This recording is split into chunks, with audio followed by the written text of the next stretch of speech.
Bom dia a todos, todas. Bom dia. É uma alegria estar aqui essa manhã.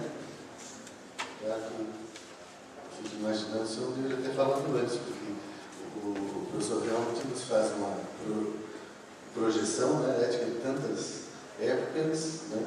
E agora a gente vai como no túnel do tempo e os convido a ir até a segunda metade do século XIX.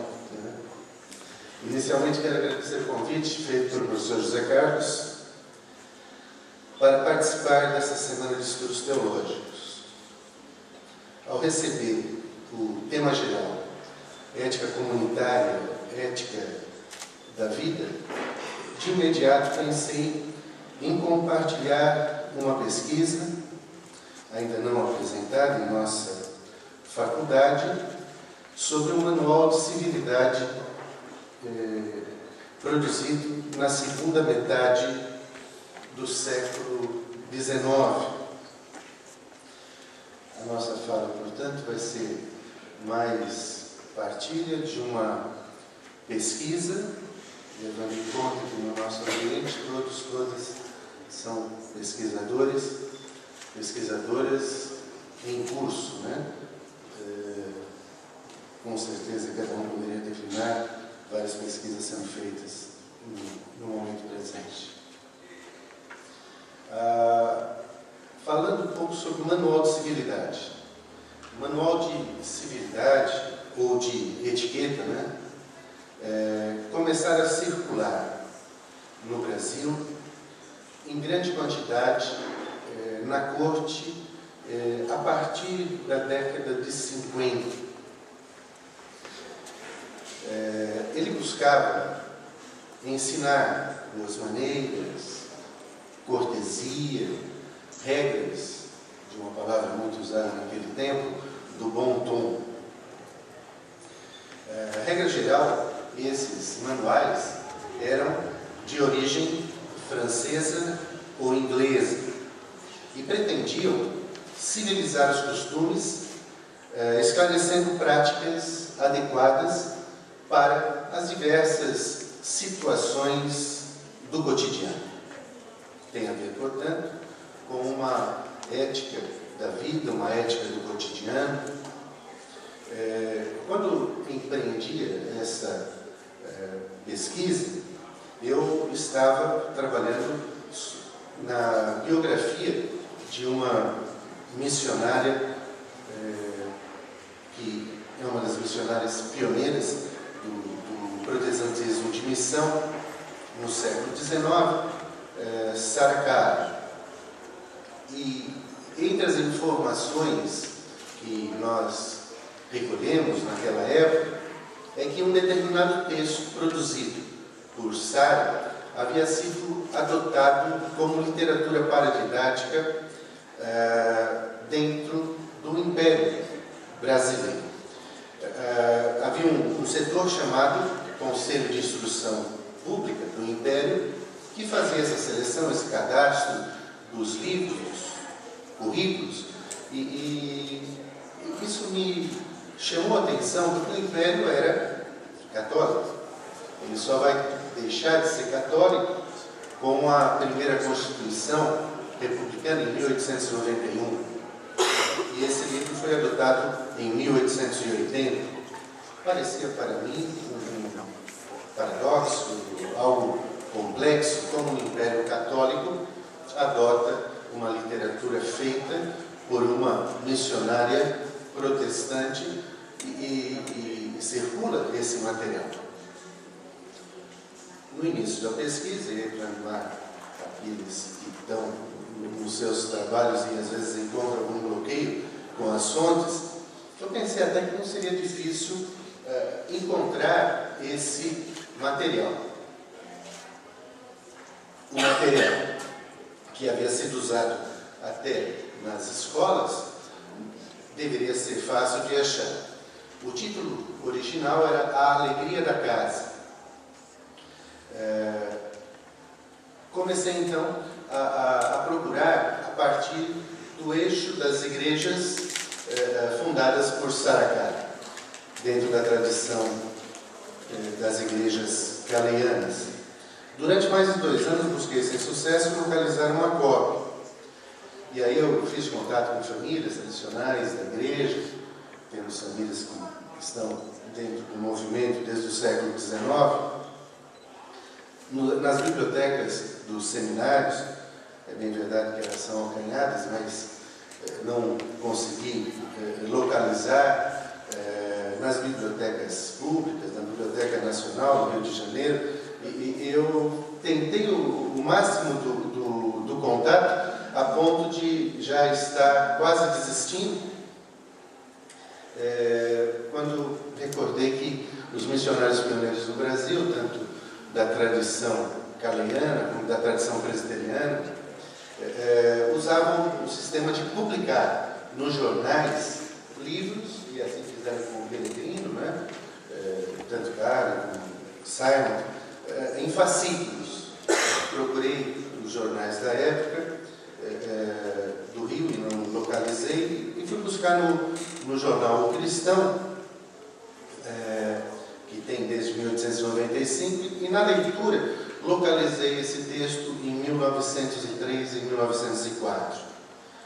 O redator, que não assina o nome, em 1903, dizia que naquela época o texto não era muito conhecido. Eu fiquei contente, se eu estou um século depois, se há um século atrás não era bem conhecido, justificava, né?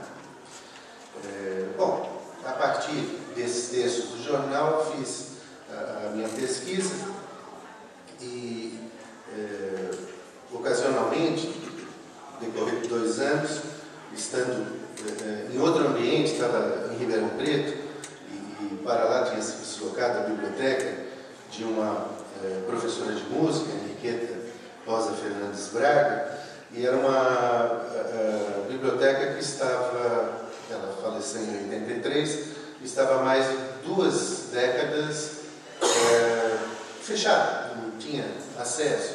E teve lá uma ocasião em que iam abrir, aí eu fui para lá interessado em música, né? Eu gosto de música, hinos, tentando localizar alguma coisa que pudesse nos ajudar nas pesquisas sobre hinários e música sacra. E num instante eu lembro que eu abri e vi um livro pequeno, pote pequeno, que já não tinha capa, tinha sido encadernado, e a curiosidade de quem está passando, você bem sabe disso, né? Tudo que cai na mão a gente abre, né? Então eu abri e vi lá a alegria da casa, né? Então, eu não sei se era da casa, mas para mim foi uma alegria quando encontrei, né, quase como um trabalho de detetive, acidentalmente, esse livro.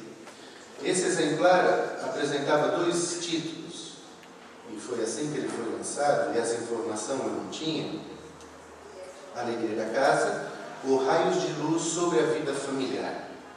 Optei em destacar nessa oportunidade o segundo título, que eu acho até mais próprio.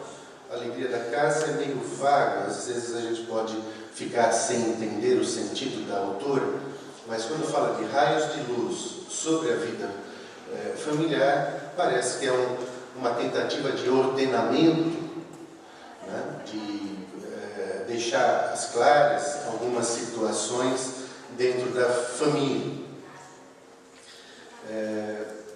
Na apresentação desse manual, eu vou fazer da seguinte forma: uma breve biografia da autora, só para situar todas dentro de quem é a personagem que a gente está falando. Em seguida, uma descrição do papel da mulher no Segundo Império. E, por fim, uma breve análise do livro Raios de Luz sobre a Vida Familiar. Sarah Kalley, ela é conhecida na parte de música. Seus hinos estão presentes nas diversas tradições. Nasceu em Nottingham, Inglaterra, em 25 de maio de 1825. Ela descendia de congregacionais ingleses e de huguenotes franceses. Desde a sua infância, recebeu uma aprimorada educação com ênfase na parte artística, tornando-se exímia pianista e também em outras áreas, como pintura, e era também poetisa. Além disso, dedicou-se aos idiomas, especializando-se no francês e alemão. Seu primeiro ministério foi na escola dominical, quando adolescente.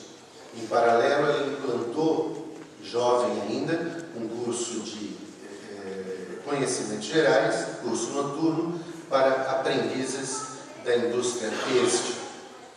Desenvolveu curso de treinamento em confecção para mulheres, e ela capacitava as senhoras que iam fazer aquele curso, e o resultado do trabalho dela, né? O resultado as peças que eram feitas eram destinadas integralmente a campos de missões.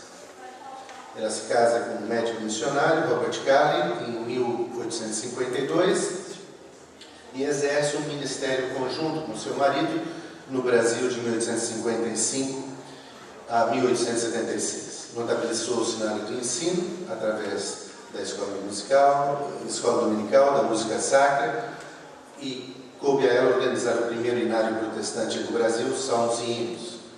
Ela também dirigia o Ministério de Comportagem na Igreja Fluminense. Coube a Sarah Calley a formação da primeira sociedade de mulheres no Brasil, mulheres protestantes, rompendo com a tradição da cultura luso-brasileira de excluir as mulheres do espaço público e de se organizarem sem a presença masculina. Criou em 1892 uma missão, já fora do país, em Edimburgo, a Help for Brazil Mission, objetivando apoiar igrejas estabelecidas no país.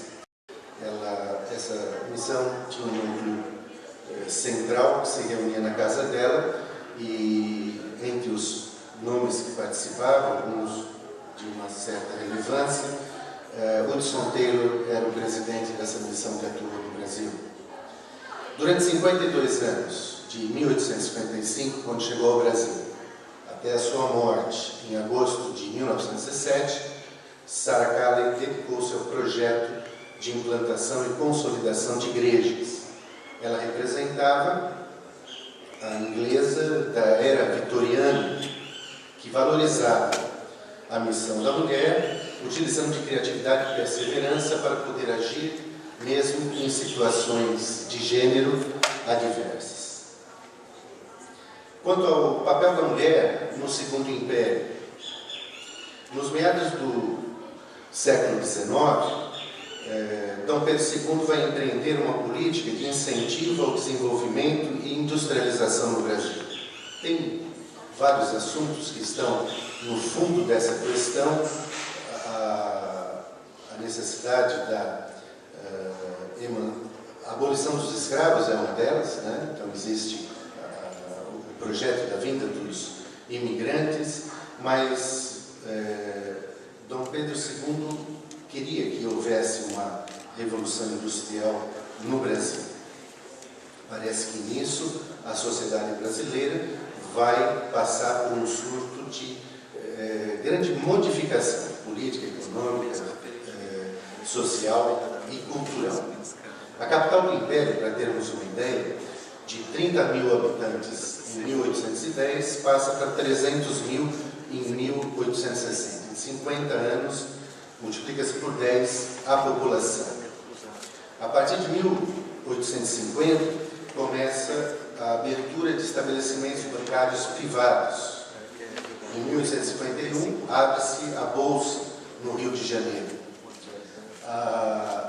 O tipo ideal para o Rio de Janeiro, nesse período, era o modelo europeu. A moda feminina era francesa, a moda masculina era inglesa. Novos bairros são construídos. Dentro da moda usa fraco, usa cartola, é um negócio interessante. A capital segue um novo fluxo de investimento e De 1850 a 1860 foram abertas 62 indústrias no Rio de Janeiro, 14 bancos, 3 caixas econômicas, 20 companhias de navegação a vapor, 23 companhias de seguro, 4 companhias de colonização, 8 de mineração, 3 de transporte urbano, 2 de gás e 8 estradas de ferro. Então, num breve espaço, há uma ação conjunta em vários setores da sociedade.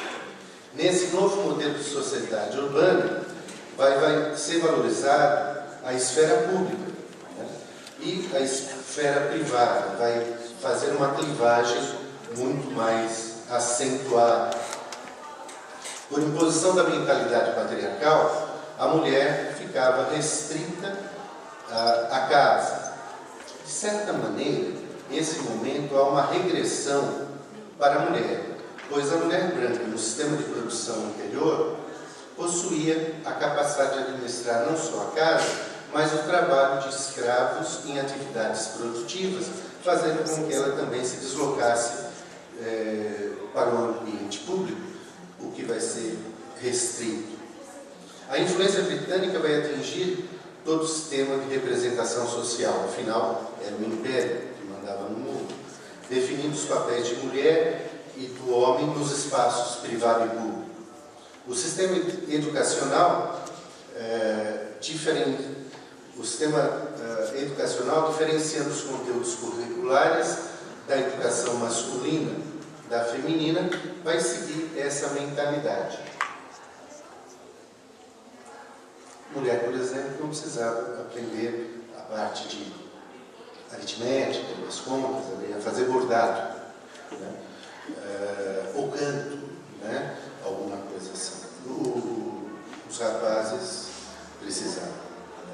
O espaço da casa, que começa a ser colocado principalmente no subúrbio do Rio de Janeiro, vai ser transformado num local de tomar refeição, receber visita e criar filhos.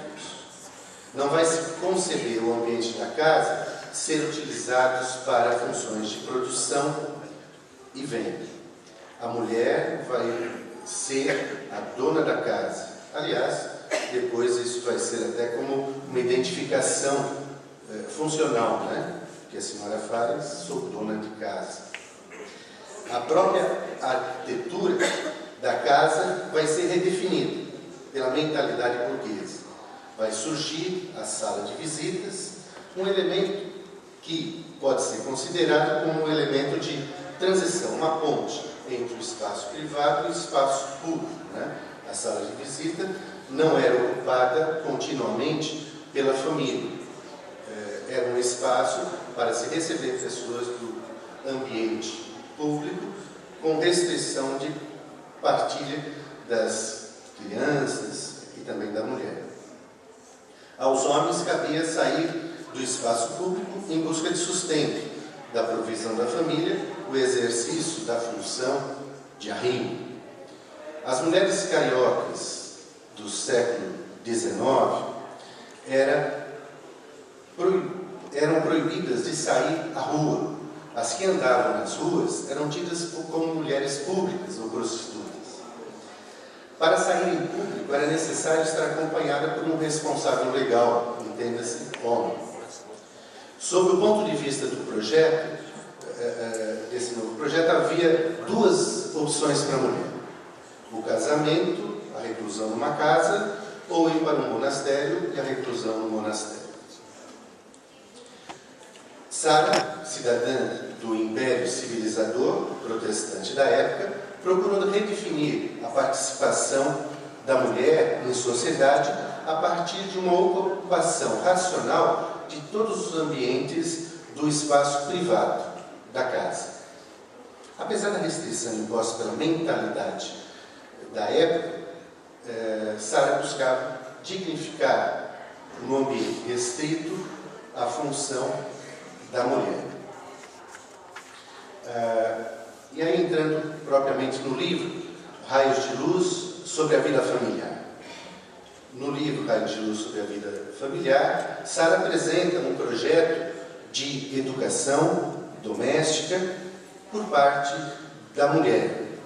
e de uma maneira marcadamente racional, ensina a mulher a administrar não só o cuidado dos compartimentos físicos da casa, mas também os diversos recursos utilizados e a prática da gestão nas pessoas envolvidas naquele complexo. Sara ela vai adotar na descrição, na confecção do seu livro, uma progressividade espacial. É como se fosse uma estratégia que parte de um núcleo dentro da casa e depois vai dimensionando os outros ambientes. Talvez o fato de Sara pertencer à família de industriais e políticos ingleses, ao tipo de educação que ela recebeu, os seus modos, a sua facilidade com idiomas e também com as artes, vai transformar Sara numa referência da nova sociedade que se espera no Rio de Janeiro na segunda metade do século XIX.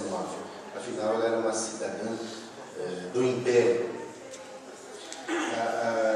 O manual que Sara escreve tem uma diferença em relação aos outros manuais que circulam na sua época. Os outros manuais foram escritos tanto na Inglaterra como também na França, alguns em Portugal também vêm, mas não tem ponto de contato com a sociedade da corte. Sara já está vivendo há 11 anos quando escreve. Ela escreve em 1866, portanto, totalmente aclimatada, identificada com a cultura. Ela divide o seu pequeno texto, são 83 páginas, em 10 capítulos. Né? Primeiro, cozinha. Segundo, quartos de dormir. Terceiro, salas. Quarto, janelas e exterior da casa. 5, despesas da casa. Sexto, asseio corporal. Sétimo, vestuário. Oitavo, trato dos doentes. Nono, trato dos filhos. E por fim, o 10º, a relação de casamento. Em sua didática, busca fixar conceitos com o uso de provérbios. Aliás, isso é muito comum, tanto na tradição puritana, né, como me parece uma tradição geral, utilizada ali na época. O primeiro capítulo é parte da cozinha. E Sara procura incutir em suas leitoras princípios e valores próprios de uma gestora. Ela vai trabalhar tentando formar, dentro dessa capacitação, um senso de prioridades. O que é essencial e o que é supérfluo. Ela vai desenvolver uma ética do trabalho, muito presente dentro do puritanismo, para atingir objetivos. Né? Uma frase dela é: não pode haver lugar para preguiça na administração da casa. Até quem quiser lembrar, talvez, de discursos de pessoas antigas, né, alguma vozinha, talvez encontre alguma repercussão.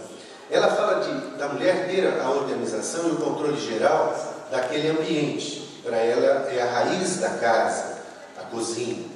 Ela chega a dizer que uma boa gestora encontra as coisas com a luz apagada. Então parece que ela tem um caráter muito rigoroso. Ela, quando vai tratar da higienização, que está presente em todos os capítulos, com maior extensão ou menos, pois o Rio de Janeiro, na segunda metade do século XIX, era uma cidade epidêmica, que vai somente superar isso nas primeiras décadas do século XX, né? Ela vai, portanto, reordenar o pensamento e fazer da mulher a gestora de uma casa e falando da sua competência, tanto no conhecimento teórico como no conhecimento prático. E ela fala de governo da mulher, com autoridade, poder e domínio total. Em outro capítulo ela vai dizer que é o império da mulher. Então, mesmo com a restrição desse ambiente, ela vai valorizar a função e dimensioná-la de uma forma que não era comum dentro da época. Na época, as mulheres, aliás, como os homens, eram notabilizados pelo não fazer. Então vem essa ética puritana que fala que não, é pelo fazer, é pelo trabalho, é pela aplicação, por ter objetivos. Vários provérbios ela vai colocando, como eu disse há pouco, né? Um deles, cozinha asseada, casa asseada, né? Outro, o asseio não vem senão quando a cabeça que manda e o braço que executa se esforcem juntos para alcançar. E outro, que me parece que ainda está em uso, um lugar certo para cada coisa e cada coisa no seu lugar, né? Alguém já deve ter escutado isso em algum ambiente. O segundo capítulo dela, ela vai para os quartos de dormir e vai fundamentar-se em relatórios médicos e vai criticar. Sara, na música, tem muita liberdade nas suas poesias, nas suas traduções. Na hora que ela vai falar sobre ética da mulher, ela também tem muita liberdade. E o alvo preferencial dela ao falar sobre os quartos é contra as alcovas. Alcovas, sabemos, são aqueles quartos que não tem janela e fazia parte da tradição portuguesa e que entrou, claro, dentro da tradição brasileira, tanto no Brasil colônia como no Brasil império. E ela vai falar que sem ter janelas é muito mais fácil a proliferação de doença. Vai falar da necessidade de um esforço nesses ambientes que não eram visíveis, porque o ambiente que era visível era a sala de visita. A sala de visita não poderia, muitas vezes, nem ser ocupada pela família, seguia realmente, era para visita, né? Então ali havia adornos, havia uma série de elementos e não havia muito cuidado com o quarto, né? Ela vai propor um planejamento de arrumação com uma periodicidade e método, bem em inglês, e como fazer a higienização. Ela vai falar, por exemplo, o conceito de usar água fervendo para esterilizar outros produtos. E dentro do quarto, ela vai trazer também o conceito puritano da oração da manhã e da oração da noite. E aí ela fala, um local onde a gente tem essa prática devocional tem que ser bem cuidado, né? A partir daí ela vai para a sala, vai redefinir os espaços. Estrategicamente, após orientar o procedimento no ponto central da casa, a cozinha, e no lugar da intimidade familiar dos quartos, Sara aponta para a sala de jantar e de visita. Ela chama, o termo dela, hipocrisia, o costume de investir nas aparências para impressionar as visitas.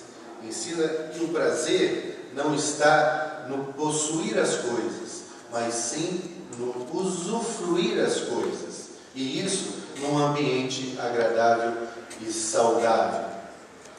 A forma de governar a casa vai revelar o caráter e também o tipo de cuidado, de estima que a gestora da casa tem pelas pessoas que lá habitam. A dimensão da casa, depois da cozinha, quartos e salas, vai chegar nas suas fronteiras. São as janelas, né? E a área exterior da casa.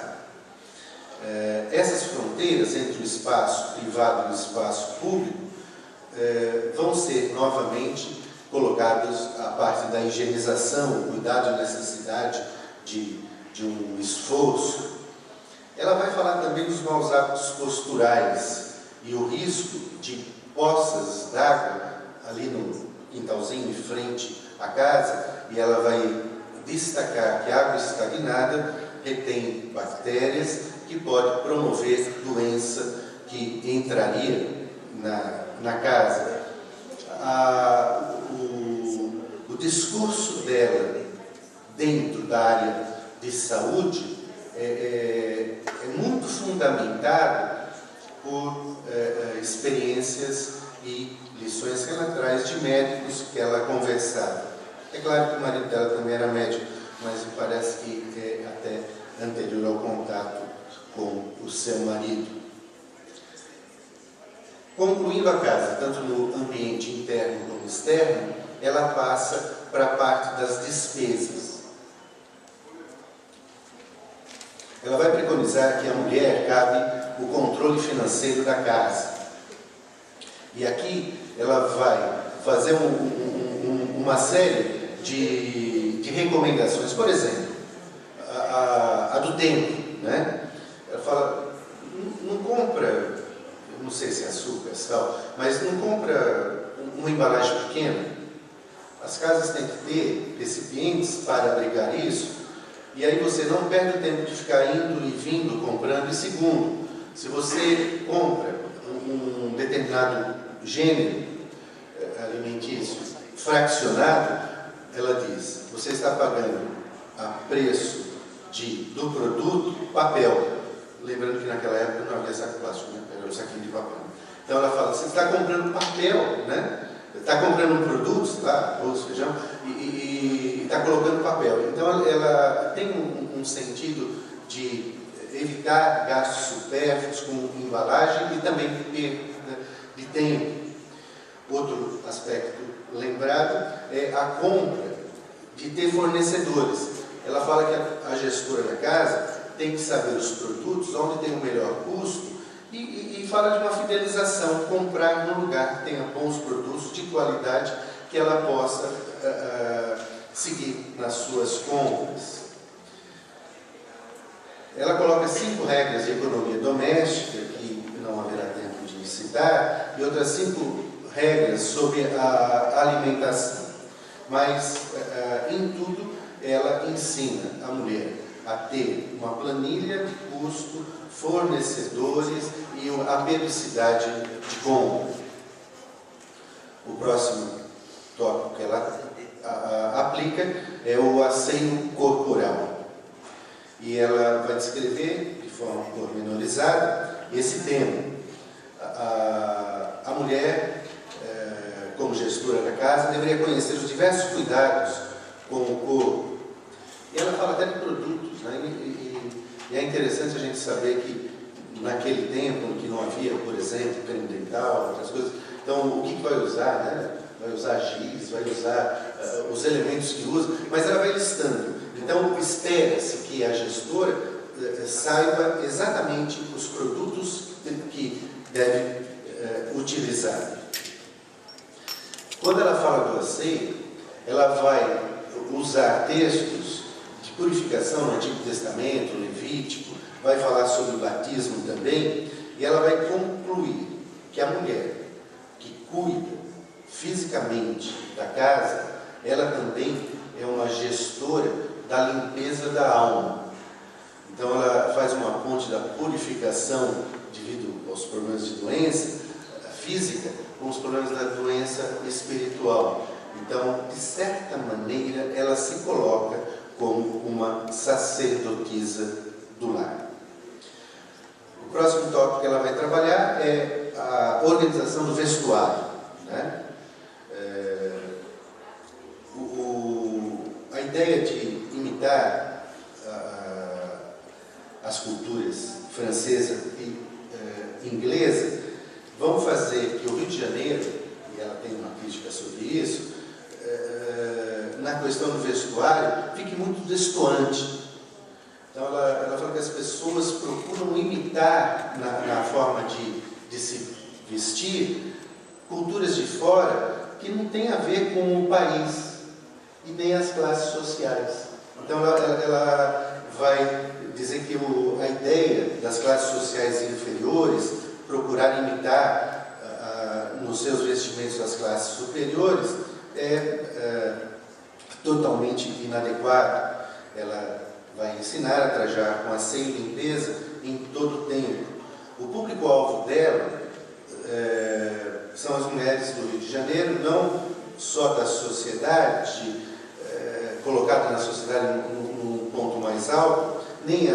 igreja, mas no sentido geral. O Rio de Janeiro, nessa época, tinha 3 quilômetros de extensão do ponto zero, e norte, sul, oeste. Então, através dos comportores, que eram mascates, vendedores de coisa, que o livro seria distribuído. Então, ela vai priorizar a população mais simples nesse aspecto das vestes. Ela vai valorizar a compra de tecidos que apresente maior duração. Ela vai falar, tem tecidos que são de uso muito rápido, se liquida muito, por enquanto tem outros tecidos que vão ter uma duração maior, né? E uma crítica ao sistema de educação do país é que, ao invés de ficar ensinando a fazer bordado, que a menina deveria aprender a fazer o corte e a costura para preparar a roupa da sua família. Um provérbio que ela usa aqui é: em todos os rasgões, um ponto no princípio poupa 10 pontos no fim. Bom, o próximo tópico ela vai falar dos doentes. E aqui é quando o espaço privado torna-se público. Nesse capítulo, Sara valoriza a função da enfermagem e reconhece a experiência e o conhecimento da dona da casa nas doenças que ela rotula como ligeiras, né? Ela recomenda que, casos mais graves, exija presença imediata de médicos e adverte, naquela época, que havia muitos curandeiros, charlatães, né? Que propagavam curas, né? Milagrosas, instantâneas, né? E ela fala que uma boa dieta, cuidado com o asseio, prática de exercício físico regular e dormir em lugar arejado era um bom estilo de vida para evitar doenças, evitar problemas. Ela, em todo capítulo, ela faz alguma ponte com espiritualidade. Ela termina falando da importância da saúde da alma e da confiança nas escrituras sagradas, né? Ela chega a falar como dar notícia de uma enfermidade mais grave para alguém, né? Como preparar essa pessoa. O penúltimo tópico dela é educação dos filhos. E no tocante à educação dos filhos, Sara recomenda que a mulher é importante governar o próprio espírito com paciência, pois se não tiver paciência, isso vai ser ensinado e reproduzido na criança. A criança naturalmente imitaria a mãe. Lembra os cuidados de asseio e higiene da criança, de rotinas, fala da disciplina, né? Orienta que em nenhum momento deve-se faltar com a verdade e não deve-se punir os filhos com irritação. Então ela fala que a disciplina só pode ser aplicada num espírito de brandura. Termina destacando a importância do exemplo, da possibilidade de recorrer sempre a Deus, né? Nessa parte aqui ela vai utilizar um outro provérbio falando da falta de ocupação. Satanás acha sempre algum emprego mau para mãos vazias, né? Então, talvez hoje a gente use mais oficina vazia, alguma coisa assim, né? Mas é uma ponte que ela vai trabalhar. Último capítulo, ela vai falar sobre o casamento. Ela vai estimular a mulher a buscar converter e conservar a casa como um local de paz e alegria, sem esquecer-se da prioridade de ser companheira de seu esposo. Nessa altura, ela faz uma ruptura com o texto e até dedicatória, dedica às mulheres, né? E volta-se e faz um discurso aos homens, lembrando aos homens que tarefas pesadas são da incumbência dos homens e que não seria inadequado compartilhar os pequenos serviços do lar entre homens e mulheres. É interessante que isso é em 1866, né? O estilo dela, ela vai contando histórias, sabe? Cada capítulo ela vai contando história. É muito agradável a forma dela expor, né? Então ela chega em um determinado momento, fala para o homem, fala assim: olha, a mulher fala que te ama, né? E você não tem esse costume, né? Você acha que ela já sabe, afinal você está junto com ela, mas é importante você falar para ela. Então, eu acho interessante, porque ela diz literalmente, né, para os homens, né? É importante você utilizar expressões e afagos de amor. Então, dado o tempo, né, a gente vê que ela rompe também com a tradição puritana. É difícil pensar uma mulher falando para o homem e recomendando nesse nível de posição, né? Tem, dentro do estudo que eu fiz, algumas posições, principalmente latinas, né, que dizem que tem que obedecer e fim. Né? Tem que sofrer e fim, tem que tolerar e fim. Aliás, Sara usa essas duas expressões. Casamento é exercício de sofrimento e tolerância. Mas ela fala sofrimento e tolerância nos momentos de crise para superação. Né? Por enquanto que na sociedade falava-se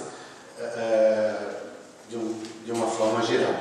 Ela chega ela tem também a mania de ter alguns índices. E no final ela recomenda a jovens solteiras quais são as características, né, de alguém que poderia ser assim o eleito, né? Então ela coloca em alguns pontos, né?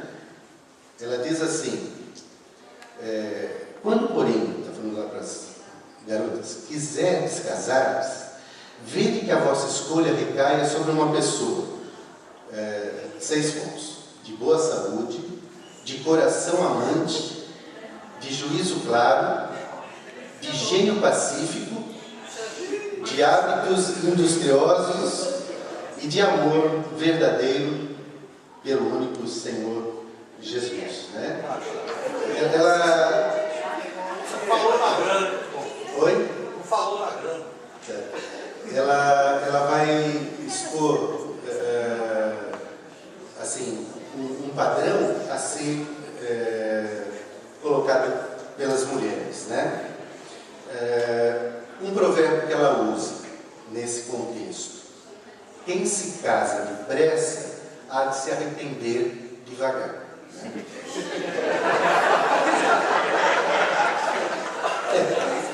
Tem alguma coisa interessante.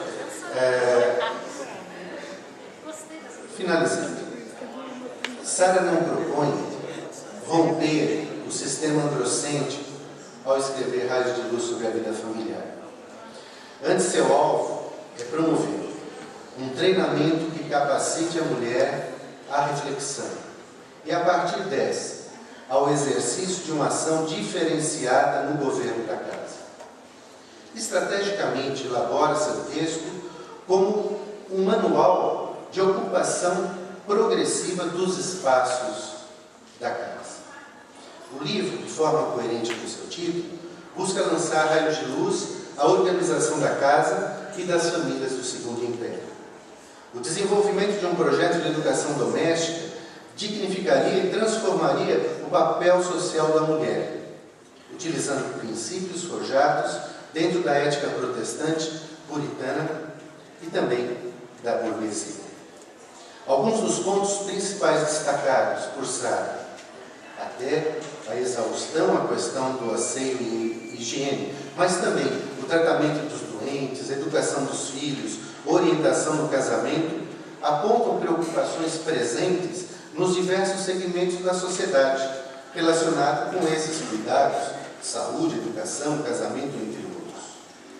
Numa época de grande transformação nos diversos contextos, esse texto, produzido por uma cidadã inglesa, burguesa, legítima representante da cultura e ética vitoriana, bem como do protestantismo de missão, auxiliaria a redefinir o papel feminino na sociedade do Brasil Império. Talvez por isso tenha sido adotado pelas escolas públicas do Império em 1880. O texto Raio de Luz foi desenvolvido considerando valores inspirados no puritanismo inglês. A autora, como procuramos passar, escreve de uma forma descontraída e apresenta a narrativa que se torna envolvente pelas histórias, pelo estilo proverbial e também pela utilização de sátiras e de ironia como forma didática de expressão. Se fosse listar Ética Puritana e o texto Raios de Luz, entendo que encontraríamos fundamentação na ética do trabalho, no conceito de vocação, no conceito de culto dentro da casa, na ética da saúde, numa ética econômica, numa ética social que começa a ser descortinada no país, uma ética do consumo, né? E, enfim, propõe uma nova sociedade com novos papéis sociais, em especial o papel da mulher. Ficamos por aqui?